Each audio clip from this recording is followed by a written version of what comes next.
చదువుతున్నప్పుడు సహజంగా మా నాన్నగారు నాకు ఒకటి అనేవారు. అంటే నేను ఎన్నోసార్లు ఈ సాక్ష్యాన్ని నా గ్రూప్ సభ్యుల దగ్గర వంచుకున్నాను.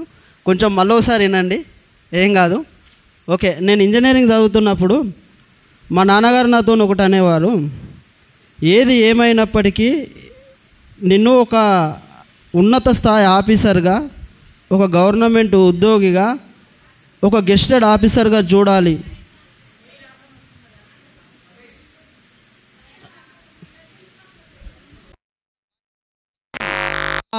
కృతజ్ఞతతో నేను చనిపోయిన తర్వాత నా ఇరుగు పొరుగు వాళ్ళు నా భార్యకు అడుగుతారు, ఏమని అంటే, ఏమైంది, నా కొడుకును నువ్వే చంపావు.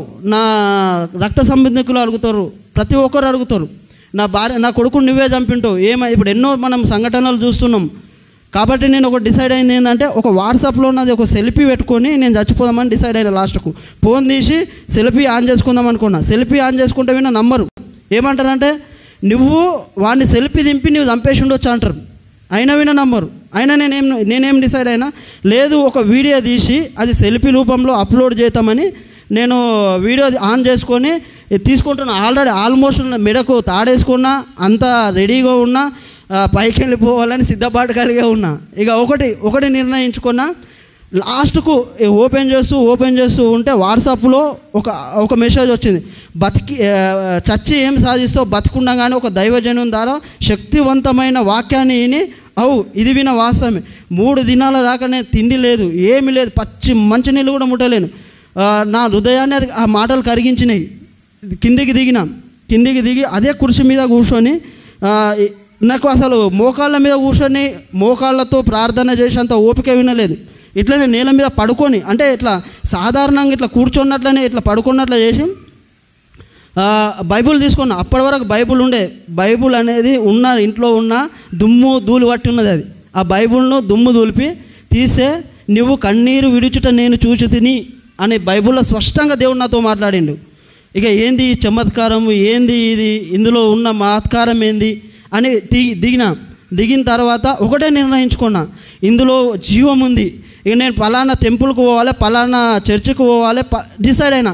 మా తల్లిదండ్రులు ఆత్మీయులే, కానీ నేను ఆత్మీయుని కానీ. ఎందుకంటే నేను యూనివర్సిటీలో చదివినప్పుడు నేను అడ్డమైన జూదాలకు అలవాటు పడ్డా. ఎందుకంటే నేను బాగా తాగేటోళ్ళను.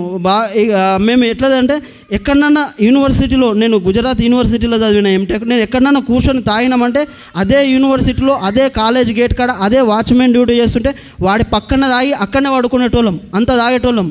ఇక దేవుణ్ణి అంగీకరించిన వాళ్ళం కాము, దేవుణ్ణి ఎరిగిన వాళ్ళం కాము, దేవుని చిత్తం ప్రకారం నడిచిన వాళ్ళం కాము, దేవుని మనసును విన ఎరిగిన వాళ్ళం కాము. అలాంటి సమయంలో ఎన్నెన్నో పాపాలు చేస్తున్న నన్ను దేవుడు దర్శించి, ఇప్పుడు ఇలాంటి స్థితి నుండి ఎన్నెన్నో ఆటుపోటులతో, ఎన్నెన్నో ఇబ్బందులతో ఒకటి నేను బైబిల్ గ్రంథంలో నుండి మీకు చదివించాలనుకుంటున్నాను. నేను రక్షణలోకి వచ్చిన తర్వాత సంపూర్ణమైన రక్షణలోకి రాలేను. యాక్చువల్గా నేను రక్షణలోకి వచ్చిన తర్వాత దేవుడు నాకు మాట్లాడాడు, నాకు ధైర్యాన్ని నింపాడు. అయినా నాకు ఇంకా ఆశయం ఉంది. నాకు దేవుడు ఏమన్నా ముందుకు తీసుకెళ్తాడా? పాడైపోయిన నా జీవితం.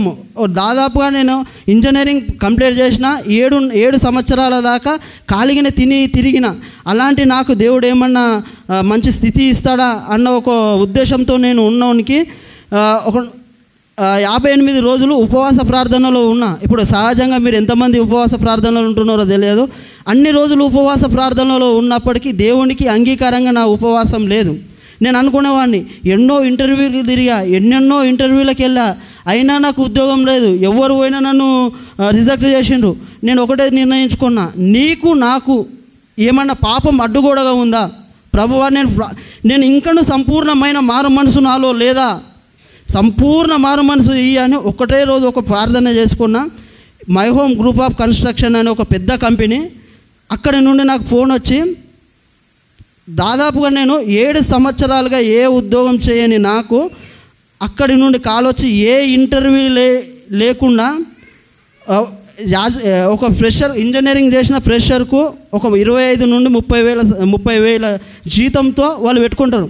కానీ నాకు 45,000 జీతం ఇచ్చి ఫ్రెషర్గా వాళ్ళు నన్ను ఆ కంపెనీలో పెట్టుకొని, ఆ కంపెనీలో ఒక ఉన్నతమైన సేవలు చేస్తూ నాకు ఇచ్చిన పనిని శక్తి వంచనలు లేకుండా దేవుని దృష్టిలో, దేవుని ఎదుట అక్కడ ఉన్న ఉద్యోగము చాలా నీట్గా చేసుకుంటూ పోతున్నా.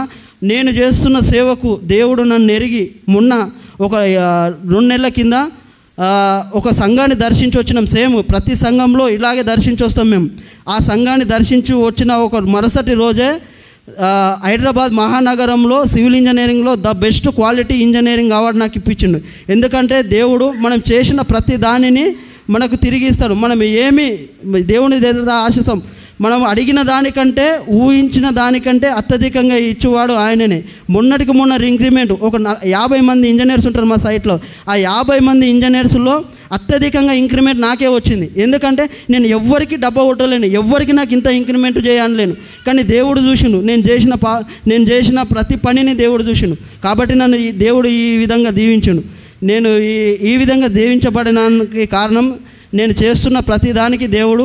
మీ ఇలాంటి సంఘాలకు వెళ్ళి ఎన్నో దాంట్లో మేము సింహభాగంగా మేము పాలి భాగస్థులమై ప్రతి సంఘంకి వెళ్ళి ఎక్కడైతే సువార్త సరిగా అందని సంఘాలకు వెళ్ళి మేమే ప్రతి దాన్ని సమకూర్చి పెట్టి వాళ్ళకి సువార్త అందించడానికి ఒక టీమును అనేది ఏర్పాటు చేసుకొని దాదాపు ఒక 30 మంది టీం ఉన్నారు మా టీంలో. ఆ టీమును అందరినీ లీడ్ చేసుకుంటూ దేవునితో ఒక గంట అనేది గడుపుకుంటూ ఉంటాం.